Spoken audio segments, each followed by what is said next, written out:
नमस्कार दर्शकों, दिल्ली यूनिवर्सिटी के हिंदू कॉलेज से आपके लिए परमानेंट बेसिस पर असिस्टेंट प्रोफेसर की वैकेंसी आई है। इसमें आपको ऑनलाइन अप्लाई करना है। सबसे पहले हम इसके सब्जेक्ट देखेंगे कि कौन से सब्जेक्ट में आपकी वैकेंसी है, ताकि आपका टाइम वेस्ट ना हो, क्योंकि दो ही सब्जेक्ट हैं इसमें जिसमें आपकी ये अपॉइंटमेंट होनी है। तो हिंदी का डिपार्टमेंट है और फिजिक्स का है। हिंदी में टोटल एक वैकेंसी है अनरिजर्व के लिए, और फिजिक्स में 2 वैकेंसी है, उसमें से एक अनरिजर्व के लिए है और एक ओबीसी के लिए। ठीक है, टोटल 3 वैकेंसी इसमें आई हैं। और इसमें जो लास्ट डेट है अप्लाई करने के लिए वो हम पहले चेक कर लेते हैं, क्योंकि वो भी हमारे लिए इंपॉर्टेंट हो जाता है। तो 10 मई तक आप इसमें अप्लाई कर सकते हैं, तो ज़्यादा टाइम आपके पास नहीं है अप्लाई करने के लिए।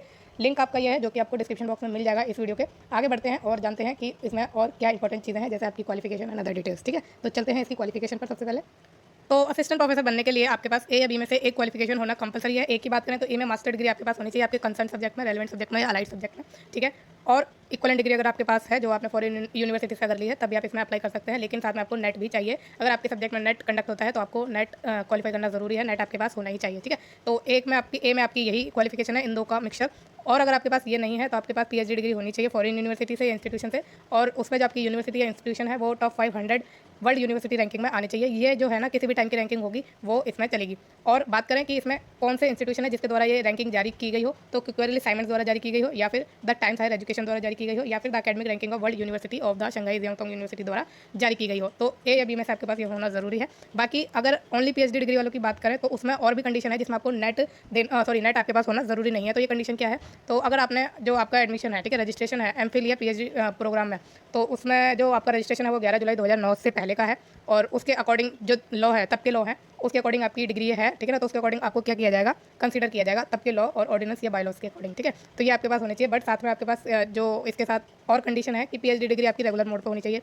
पीएचडी थीसिस आपने जो अवार्ड की गई हो आपको, वो 2 एग्जामिनर्स द्वारा कम से कम की गई हो। फिर ओपन वाइवा वॉस आपका होना चाहिए। 2 रिसर्च पेपर आपके होने चाहिए आपके पीएचडी वर्क के, जिसमें से एक आपका रेफरेंस जनरल में होना चाहिए, और आपने कम से कम अपने 2 पेपर प्रेजेंट किए हों पीएचडी वर्क के कॉन्फ्रेंसेज में या सेमिनार्स में, और वो स्पॉन्सर्ड, फंडेड या सपोर्टेड होने चाहिए यूजीसी या आईसीएसएसआर या सीएसआई द्वारा, या फिर किसी सिमिलर एजेंसी द्वारा। ठीक है, तो ये फुलफिलमेंट आपको जरूर करना है। अगर आपके पास ये चीज़ें नहीं है पीएचडी के बावजूद भी, तब इसमें आप अप्लाई नहीं कर पाएंगे, ओनली पीएचडी के बेसिस पर। ठीक है, तो ये चीज़ आपके लिए कंपलसरी है। और इसके अलावा आपके लिए एक और इंपॉर्टेंट पॉइंट है कि अगर आप कैटेगरी से भर रहे हैं तो आपके 50% मार्क्स कंसीडर किए जा सकते हैं। मतलब आप 50% मार्क्स के साथ फॉर्म भर सकते हैं अगर आपके मास्टर डिग्री में ये है। ठीक है, मतलब 5% की क्या है, रिलैक्सेशन आपको दी गई है। तो इसमें ये इंपॉर्टेंट पॉइंट है आपके कुछ। अब इसमें एक और चीज़ होती है एपीआई स्कोर। आपने सुना होगा कि असिस्टेंट प्रोफेसर में फॉर्म भरने के लिए एपीआई स्कोर यूज़ किया जाता है आपके फॉर्म को शॉर्टलिस्ट करने के लिए। तो एपीआई स्कोर क्या है, एकेडमिक परफॉर्मेंस इंडेक्स, इसके बारे में हम लास्ट में जानेंगे। तो इसकी कुछ जो अदर इन्फॉर्मेशन है, जैसे आपकी इंपॉर्टेंट इंस्ट्रक्शन मान लीजिए, गाइडलाइंस मान लीजिए, वो अब हम देख लेते हैं कि उसमें कुछ है इंपॉर्टेंट, तो उसे पहले चेक करेंगे, फिर आपका एपीआई स्कोर भी देखेंगे।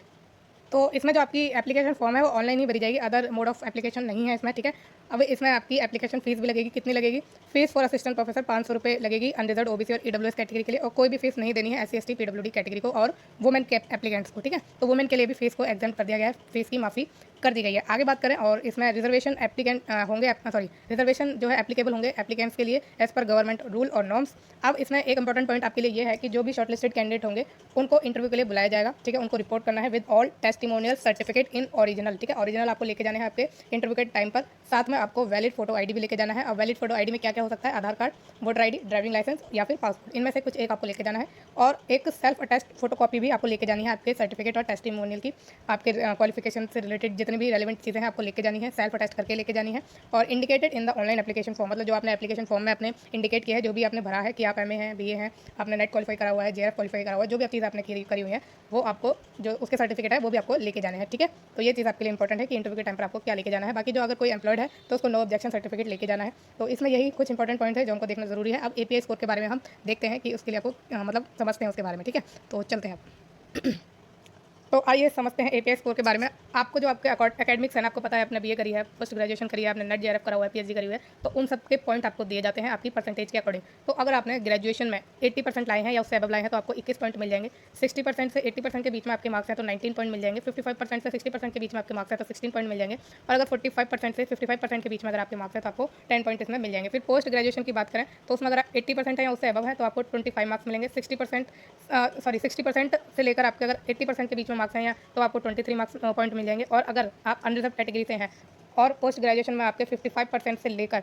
60% के बीच में मार्क्स हैं तो आपको कितने मार्क्स मिल जाएंगे या पॉइंट मिल जाएंगे, 20 पॉइंट मिल जाएंगे। और अगर आप एससी एसटी ओबीसी या फिर पीडब्ल्यूडी कैटेगरी से हैं और आपके जो है 50% से लेकर 60% के बीच में मार्क्स हैं तो भी आपको 20 पॉइंट ही मिलेंगे। ठीक है, MPhil M Tech, LLM, MEd या इक्वलेंट कोई डिग्री आपने की है और उसमें आपके 60% या उससे अबव मार्क्स हैं तो 7 पॉइंट मिल जाएंगे, और अगर 55 से लेकर 60% के बीच में मार्क्स हैं तो आपको 5 पॉइंट मिल जाएंगे। और बात करें पीएचडी डिग्री की, तो पीएचडी डिग्री में 25 पॉइंट मिलेंगे। नेट करा हुआ है विद जेआरएफ तो 10 पॉइंट मिलेंगे। ओनली नेट किया है तो 8 पॉइंट मिलेंगे। रिसर्च पब्लिकेशन आपने किए हैं तो उसमें आपके मैक्सिमम 6 पॉइंट बन सकते हैं। इसमें आपको 2 मार्क्स मिलेंगे हर एक रिसर्च पब्लिकेशन के लिए, यानी 6 पॉइंट आपको लेने के लिए 3 रिसर्च पब्लिकेशन आपके पास होने चाहिए। अगर आपने टीचिंग या पोस्ट डॉक्टोरल एक्सपीरियंस लिया है तो उसमें मैक्सिमम आपको 10 पॉइंट मिल सकते हैं, और हर एक साल के लिए आपको जो है 2 मार्क्स मिलेंगे। ठीक है, 2 मार्क्स मान लीजिए या पॉइंट मान लीजिए, दोनों इक्वल है। ठीक है, तो इसमें ये चीज़ है, तो आपको टोटल 10 मार्क्स या पॉइंट लेने के लिए आपको 5 जो है क्या होना चाहिए आपके पास, टीचिंग का एक्सपीरियंस या पोस्ट डॉक्टोरल एक्सपीरियंस आपके पास होना चाहिए, तब आपको 10 पॉइंट मिल जाएंगे या मार्क्स मिल जाएंगे। फिर अवार्ड्स के भी आपको पॉइंट मिलते हैं। इंटरनेशनल या नेशनल लेवल पर आपको अवार्ड मिला है जो कि दिया गया है इंटरनेशनल ऑर्गेनाइजेशन द्वारा, गवर्नमेंट ऑफ इंडिया द्वारा या government of India recognise national bodies द्वारा, तो आपको 3 पॉइंट मिलेंगे या मार्क्स मिलेंगे। और स्टेट लेवल पर अगर आपको अवार्ड मिला है और वो स्टेट गवर्नमेंट ने दिया है तो आपको 2 पॉइंट या मार्क्स मिल जाएंगे। तो ये आपका है क्या है, पूरा का पूरा API स्कोर। तो आप अपना बना सकते हैं कि आपका स्कोर कितना बन रहा है आपके एकेडमिक रिकॉर्ड के अकॉर्डिंग, और आप उसमें जो है अश्योर हो सकते हैं कि हाँ आपका जो फॉर्म है वो शॉर्टलिस्ट हो जाएगा, है ना। अदरवाइज अगर कम भी बन रहा है तब भी आपके चांसेस रहते हैं शॉर्टलिस्ट होने के लिए। अब इसमें ये इंपॉर्टेंट पॉइंट तो हम देख चुके हैं।